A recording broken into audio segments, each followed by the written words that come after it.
വന്നപ്പോൾ തങ്കവിഗ്രഹം കാണാൻ കണ്ണടച്ചു നിൽക്കുമ്പോൾ കാറ്റിലാളും നറുതിരി പോലെ താന്തമായി എന്നുള്ളം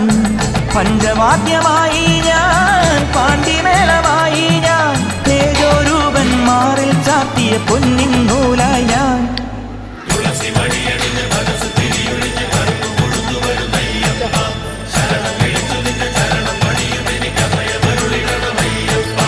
പൊന്നു പമ്പയിൽ പ്രണവരൂപനായി വന്നുദിച്ചൊരൻ ഗണപതിയെ ഗംഗാധരസുത ഗണപതിയെ ഗണേശ ഗജമുഖ ഗണപതിയെ പമ്പാ ഗണപതി പാരിനു ഗുണനിധി മംഗളമൂർത്തി സിദ്ധിവിനായക ഇരുമുടിയോടെ ഞാൻ മല കയറുമ്പോൾ തുണയരുളാനീ